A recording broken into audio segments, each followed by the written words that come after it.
Good morning, everyone, and welcome to the Jerash Holdings Fiscal 2024 Fourth Quarter and Full Year Financial Results Conference Call.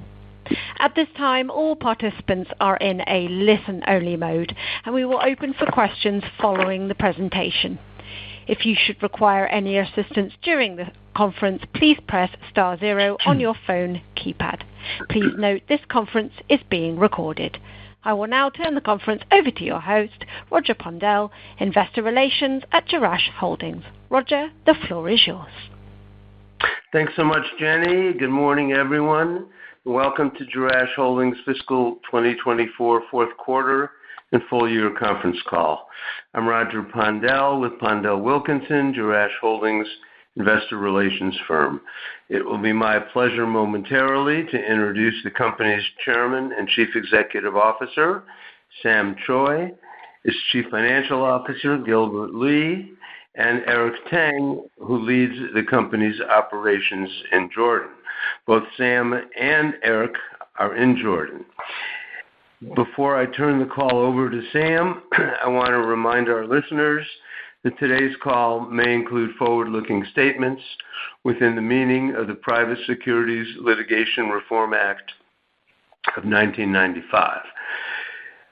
Such forward-looking statements are subject to numerous conditions, many of which are beyond the company's control, including those set forth in the Risk Factors section of the company's most recent Form 10-K, as filed with the Securities and Exchange Commission, copies of which are available on the SEC's website at www.sec.gov,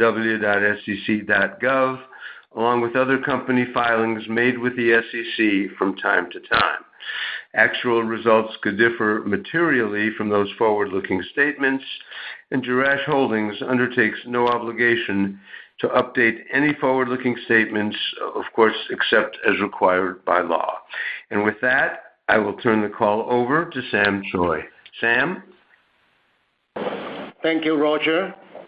Since October of last year, the Red Sea crisis, triggered by multiple attacks on cargo ships by Houthi rebels, has continued to cause supply chain disruption throughout the Middle East region.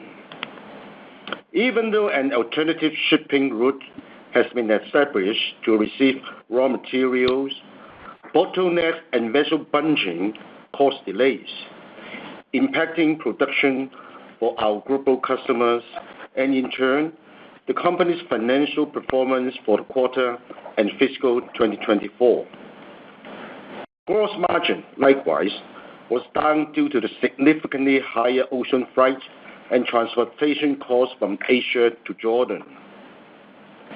Despite the shipping situation, we have identified and are aggressively increasing our source of raw materials from Turkey and Egypt. This is allowing us to bypass the treacherous shipping routes and mitigate related logistic costs. Also, on a positive note, we are experiencing a tangible increase in purchase orders from long-term customers. Additionally, we are receiving a fresh pipeline of business from new high-profile global brands, both directly and through our joint venture with Busana. We are now increasing orders from 4 global brands through Busana. Our joint marketing efforts are continuing and believe there will be a solid new business opportunities ahead as more companies look to reduce costs by shifting their production to tariff-free countries such as Jordan. In view of the current geopolitical situation, we have decided to delay our plans to build a state-of-the-art fabric mill in Jordan with another joint venture partner, New Tech Textile. For long term, our objective remains being a trusted manufacturer partner, providing sustainable solutions as an environmentally cautious leader in the apparel industry. I will now turn the call over to Eric Tang, who is in charge of our operations in Jordan. Thank you, Sam. Hello, everyone. The supply supply chain disruptions have delayed our production during the fiscal fourth quarter, since we were not able to receive an adequate supply of materials from Asia to produce orders to our major customers.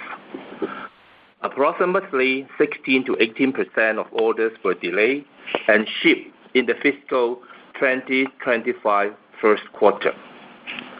As Sam mentioned earlier, we are now increasing our sourcing of materials locally in the Middle East, and we have plans in place that are allowing us to produce and ship orders on a more normalized basis as we move forward. Despite the unsettled external environment, we were able to capture local orders during the fiscal fourth quarter to keep our factories running and maintain our staff, in part in anticipation of growth in the new fiscal year. Today, our manufacturing facilities are fully active, with orders booked well into the fiscal second quarter. Currently, we are experiencing steady order patterns from our major customers after a protracted 2-year period of economic restraint at the retail level.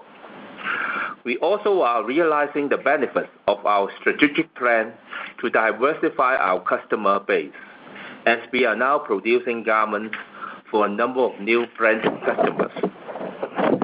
Jerash has been a trusted Tier 1 manufacturer and assembly partner for VF Corporation for more than 6 years. In addition to producing apparel for VF North Face and Timberland brands, we are now receiving purchase orders from Vans following the initial trial orders placed during the second half of last fiscal year. Orders from our first European-based high-end apparel brand are steadily increasing, and our second European-based apparel brand is starting to place orders for fiscal 2025, following several successful trial orders. We are excited to grow the European market and look forward to rolling out production for new apparel items in the new fiscal year. Proceeding into our new fiscal year, we are feeling better and breathing easier. I will now turn the call over to Gilbert to discuss our financial results. Gilbert, please. Thank you, Eric. Revenue for our fiscal 2024 fourth quarter was $21.6 million, compared with $23.8 million for the same period last year. The decrease was primarily caused by inadequate materials for production due to logistical disruptions and extended supply chain lead times in the Middle East. Revenue was negatively impacted by approximately $3 to $4 million of orders that were delayed to the first quarter in fiscal 2025. Gross profit was $1.5 million for the fiscal 2024 fourth quarter, compared with $2.5 million in the same quarter last year. Gross margin decreased to 7.0% from 10.3% in the same period last year. The decrease in gross margin reflected higher ocean freight and transportation costs, as well as manufacturing lower margin orders from local customers to offset production delays for U.S. customers. Operating expenses for the fiscal 2024 fourth quarter were $4.5 million compared with $4.3 million for the same quarter last year. SG&A expenses were higher at $4.3 million in the fiscal year 2024 fourth quarter, compared with $4.2 million in the same quarter last year. Stock-based compensation expenses were $258,000, compared with $119,000 in the same quarter of last year.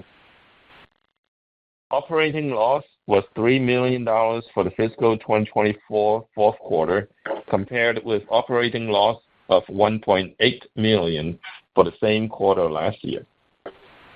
Total other expenses were $134,000, in the fiscal 2024 fourth quarter compared with $86,000 in the same quarter last year. Net loss was $3.1 million, or 25 cents per share, for the fiscal 2024 fourth quarter compared with net loss of $2.0 million, or 16 cents per share in the same period last year. As of March 31st, 2024, Jerash had cash and restricted cash of $14.0 million and net working capital of $36.1 million. Inventory was $27.2 million, and accounts receivable was $5.4 million. Net cash provided by operating activities was approximately $2.5 million for the fiscal year ended March 31st, 2024, compared with $10.8 million in fiscal 2023. As Sam and Eric mentioned earlier, we're seeing better order patterns into fiscal 2025. Our revenue for the fiscal first quarter is expected to increase by 14 to 15% from the prior year quarter, and full year revenue is anticipated to be up by 15 to 18%. Our gross margin goal for the fiscal 2025 year is expected to be approximately 13 to 15%. The outlook is, of course, subject to final product mix of shipments, as well as order flow from the new customers through our joint venture with Busana. On May 21st, 2024, Jerash approved a regular quarterly dividend of 5 cents per share on its common stock. The dividend was paid on June 7, 2024, to stockholders of record as of May 31st, 2024. With that, we will now open up the call for questions. Operator? Thank you very much. We will now be conducting our question and answer session. If you would like to ask a question, please press star 1 on your phone keypad now. A confirmation tone will indicate that your line is in the queue. You may press star 2 if you would like to remove your question from the queue. For any participants using speaker equipment, it may be necessary to pick up your handset before you press the keys. Please pause a moment whilst we poll for questions. Thank you. Your first question is coming from Mike Baker of D.A. Davidson. Mike, your line is live. Great, thanks. Hi, guys. So how much of the sales ramp that you're seeing is, some of it is the delayed from the first quarter, but it sounds like new customers, but also some of your legacy customers ramping back up. So I wonder if you can parse that out a little bit, how much from each, and what I'm getting at is this a sign that your customers, Timberland or VF Corp in particular, is feeling a little bit better, starting to restock some shelves due to better demand after, as you said, what's been a couple of years of really weak ordering? Just trying to understand the underlying sort of, apparel demand that you're seeing. Thanks. First of all, the Busana joint venture, we believe, or the projection for this coming year is about, I would say, $6 to $8 million. Is that correct, Eric? Yes. Yeah, correct. Yeah. Okay. So that part, I think we are still trying to figure out how to improve, but we're taking purchase orders from 4 new customers that is brought by Busana. Hugo Boss, which we have been doing business with them actually even before Busana and us formed the joint venture. And then there's Macy's, Dillard's, and Brooks Brothers. So all these 4, we will be taking orders from them in this fiscal 2025. Now, our legacy customers, such as VF, which North Face and Timberland and Vans. Vans is going to start in this fiscal year. But VF, I'm looking at their increase is actually they're looking to increase by about 8% comparing to 2025. Of course, VF is the most is our number one customer, and then New Balance is also. Let me see.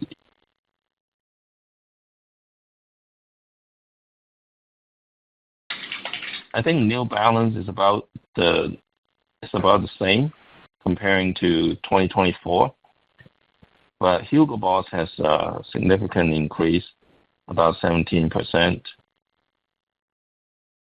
But we have a bunch of other customers that are going to have significant growth other than these three. So that's why we're projecting double-digit growth in 2025, especially in the first 2 quarters. Okay. Anything to add, Eric?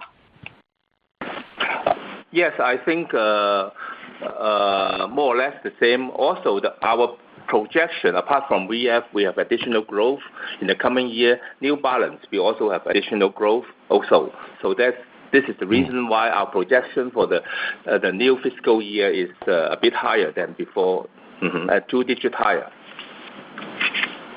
Yeah, makes sense. One more, if I could. The gross margin outlook for next year.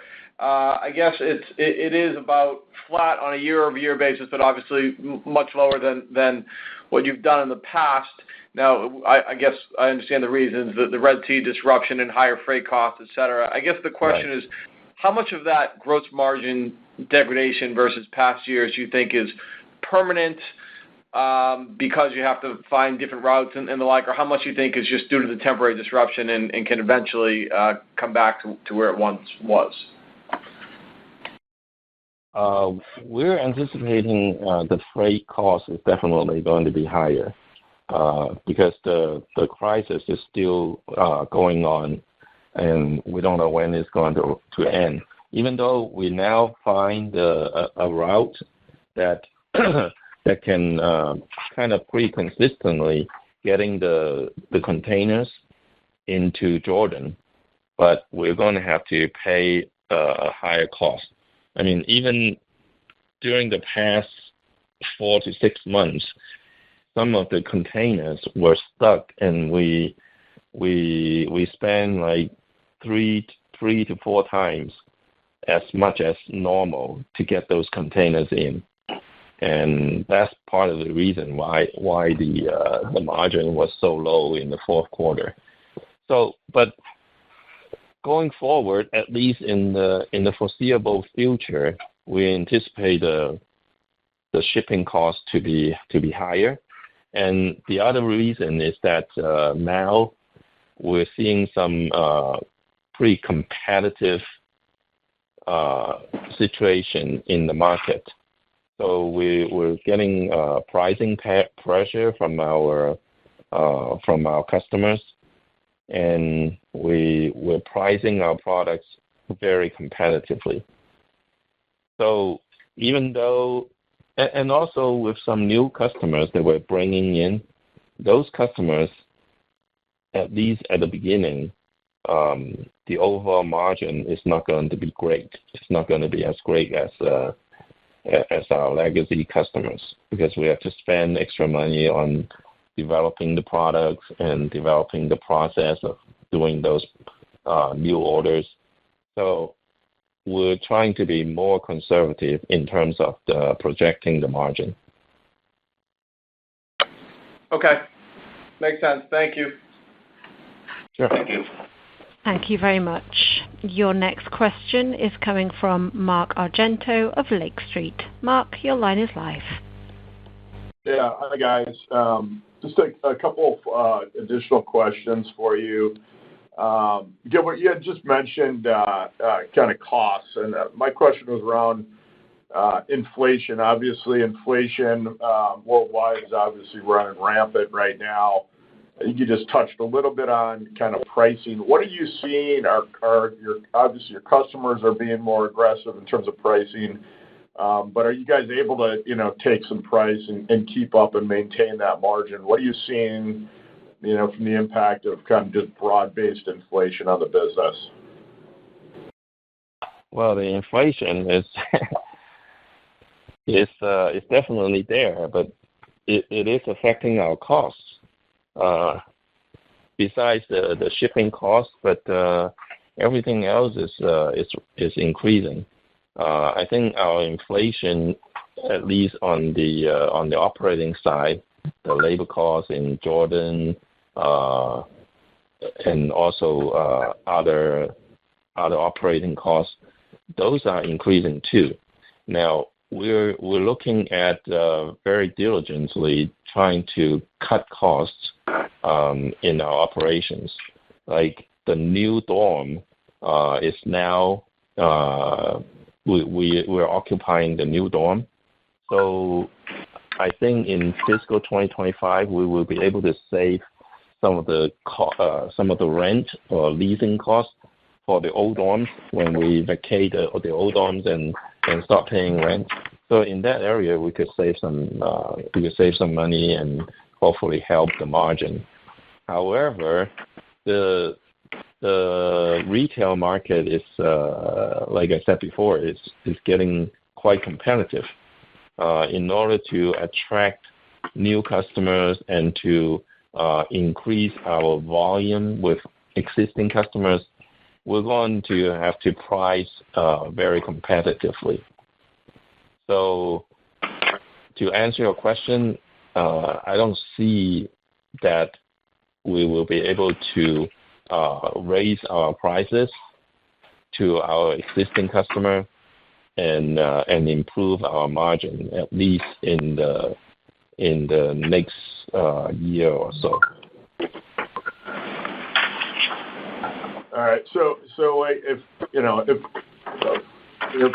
the vendors at retail taking prices up 10% on a garment, I mean, kind of your price delivered, are you able to, maintain that? Or are you taking a lot of that hit right now?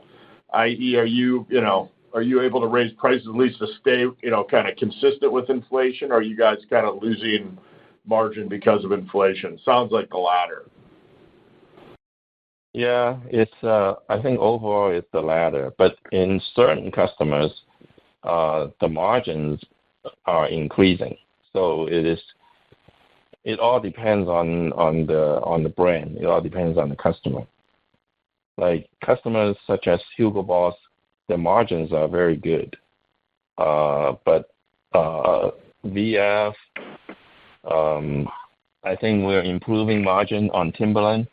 Especially right now, we're trying to source our fabrics from Egypt and from Turkey. So in that sense, we should be able to improve our margin with Timberland.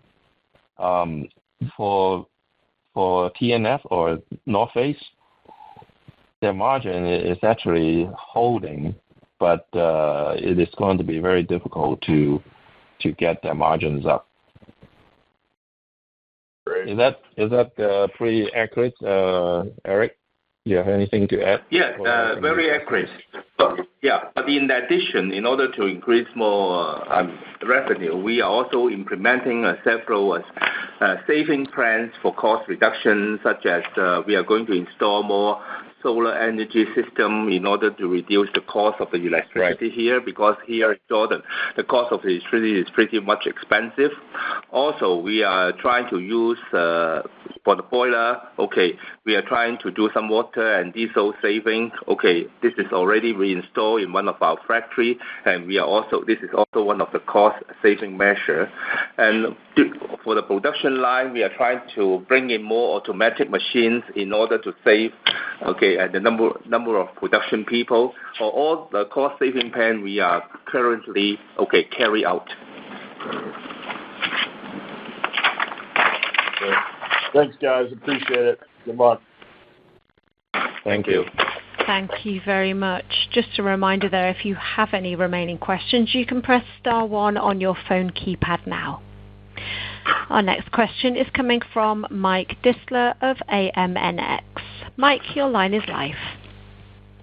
Yes, good afternoon over there, gentlemen, and Gilbert here in the U.S. Yes. Just two quick questions. First, well, actually, just one question. Really, just I'm glad you tabled the new mill, the joint venture, for at least short-term, intermediate term. That sounds like a smart capital outlay. And I just want to make sure that you have available, you said $14 million approximately in cash available, plus $36 million accessible. Is your available capital no issue going forward just for the next 6 to 9 months kind of thing? You're good to go? No, we believe we will be able to generate sufficient operating cash. And, I mean, if we look at in the prior fiscal year, 23, we generated almost $11 million in operating cash. Of course, this year is down to $2.5 million. But also, prior fiscal year, we spent a lot of money finishing up the dormitory and also doing some internal expansion, upgrading, and also expanding our capacity in fiscal 2023. And some of them flow over to fiscal 2024. So in 24, we spent about $5.1 million in that area. So that's primarily why our cash flow decreased by $5.3 million, $5.4 million in fiscal 2024. So, and we don't have any debt. We don't have to pay back anything. So we believe with the improved profitability in 2025, sales growing at 15 or whatever, up to 20%, it will bring a lot of cash flow into our account. And we're right now not looking at having any significant amount of capital expenditure in this fiscal year. The delay of the fabric mill, and on that we still have the option of raising capital or borrowing money. So we don't believe it is cash is going to be a problem for us. Okay, that's terrific, and thank you. Thanks, Gilbert. Sam, Eric, keep up the good work. Yeah. Thank you very much, all. Have a good day. Thank you. Thank you. Bye-bye. Thank you very much. Well, we have reached the end of our question and answer session. I will now hand back over to Sam for some closing comments. Yeah, thank you very much, operator. And thanks to all of you for joining us today and for our continuous support. And for your continuous support. We look forward to speaking with you next quarter. Thank you. Thank you. Thank you very much, everyone. This does conclude today's conference. You may now disconnect your phone lines and have a wonderful day. Thank you for your participation. Thank you very much. Have a wonderful day. Thank you.